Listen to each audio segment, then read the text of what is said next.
So I think I want to spend a few minutes talking about parking, because parking is something that's you know, a necessary thing that you've got to build. Parking doesn't pay its own freight. So the amount of money you spend for parking, typically, you don't get a return on that money, right? So if you build an apartment building, let's say, you know, a 5.5% development yield, and we'll talk about that a little bit later on, you're not going to get a 5.5% yield on your parking and the rent you get for it, okay? Parking is a drag on your Proforma, right? So what we want to say to you is that, you know, you want to build really the right amount of parking. Mm-hmm. If you build too little, well, then you run out of spots, and all of a sudden you have to call these green units because there's no parking spot for it, okay? Mm-hmm. Doesn't work, by the way, all right? And if you build too much parking, then there's no plan B for the parking. So you've got an extra 40 spots, right? It's cost you $1 million. Mm-hmm. And there really is no use for it. So it's a challenge. One thing on parking that we always say to people when we're doing lease-ups is track your parking carefully. It's very easy to give away 2 parking spots on your first 50 units, right, and then run out of parking spots. We've seen that happen, right? So, and we'll talk a little more about leasing. So when I talk a little bit later on about leasing in a checkerboard, that same philosophy applies to parking, right? So, you know, where the land is cheap enough, you should do surface parking. We've seen some clients do covered parking, which is sort of carport, very US kind of style. You know, some cases we've seen guys do parking just under the building itself. So there's some underground parking and some surface parking, right? And some underground parking is particularly good for seniors. They will pay for it. And if there's less parking, so if you've got, let's say, 200 apartments and 200 parking spots, if you've only got 50 covered spots, you'll get a higher price for those 50 covered spots than if you had 200 covered spots. Does that make sense? Shortage always creates a higher price, right? The other thing about parking is that parking is tied to the price of the apartment. And you know, if you go to Ruth's Chris Steakhouse, a steak is like $60. Can you believe that? It's like $60 for a steak. And then the potato's $8, right? Because it's attached to a $60 steak. Does that make sense? Like back in the day when I went to Ponderosa when I was a kid, like the steak was $6 and the potato was free, right? Well, so if you got a high-priced building and the rent is high, you're going to get more parking than the B building across the road, right? Because it's just, everything is tied together and just more expensive, right?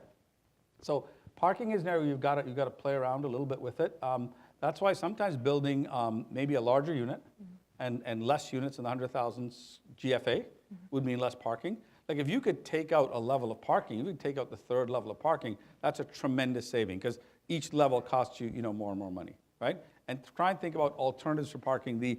The most creative thing I've seen in Toronto was one of our clients had some excess land on a site, and there were some townhouses there, and he tore down the townhouse and built a high-rise.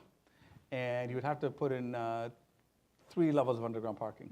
The building beside him had 3 levels of underground parking with the bottom level empty, and he bought it off it, and he connected them, right? Brilliant, right? This parking was going to sit forever. He basically did a lease in perpetuity, right? And he went down 2 levels, did another ramp down there, and he saved himself the time. Because, when you build an apartment building, you're going down on a high-rise, you're going down and up it's 1 year before you get back up to the ground again, right? So he saved himself the time, the money, the speed, all those kind of things. I would think that some mixed-use properties are definitely there's some shared parking there, right? Yeah. And things like that. The picture we showed here is interesting. We call this a Texas wrap. Now, it doesn't have to be in Texas, but you can see there that there's an apartment building, and that structure in the middle, Ramon, if you can just point to it, that structure in the middle is actually a parking deck. So that's a 4-level wood frame building, maybe 5-level wood frame building. So you drive in through the front. You can see where the orange brick is there, right? You drive through the portico, then you drive up to your apartment. And then you get out on the 4th floor and you walk across to your apartment. You see all the apartments there that are directly attached to the parking garage are sort of single-loaded corridors. You're just looking out. But then you can see the wings there are sort of double-loaded apartments looking into, courtyards and things like that. What I like about this is that you get almost the density of sort of a mid-rise in concrete, but you get wood construction, and the cost of building a parking deck is probably 2/3, the cost of going underground, and it's faster, and you can start building the wings at the same time as you're building a garage, right? Because you think about the time it takes to build a high-rise is a good 2 years, right? So that's time, that's money, that's the market changing and things like that. You can phase this in, and by the way, this isn't this is a northern product. We've seen this product in Chicago. We've seen this product in Minneapolis, and things like that. But I think it's kind of a cool product, and you get the benefits of wood and concrete, at the same time. Do you want to talk a little bit about the urban European model that one of our clients did in Toronto recently? Yeah, that's interesting. But one of our clients, and he was a European guy, he brought this parking system in from Germany. Very clever, and we went into it, and it's just a structure where there's like 3 garage doors. You drive your car onto this pallet, you get out of the car, and then this thing rotates.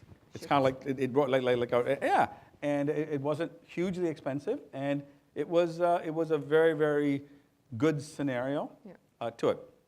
Now that being said, I think parking is overrated. I think a lot of buildings in the downtown core can get away without parking. And the best example is, Al Liebfeld of Tribute Communities, just a great developer, smart guy. Al built a building where the Royal Military College was on University Avenue. Everyone knows that building? It's been there historically, right? He won the RFP, he tore it down, he gave them back the Royal Military College with some meeting rooms and some hotel rooms, and then I think he built like 350 units on top of it with 0 parking, right? All 350 units sold out. There's lots of young people and other people in the downtown core who will give up their car. And quite frankly, people almost need to give up their car to pay you the rent that you need to get to make this thing work. Average incomes in Toronto, aren't that high.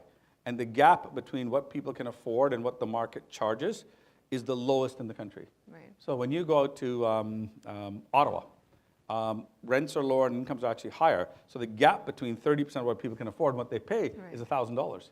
That gap in Toronto for young people is $400, right? Wow. So we've got to find a way to make apartments more affordable, and the ways to do that is to eliminate parking. So you're saving $30,000 per unit, and then building smaller units. People don't want to share. They don't. People don't want to share.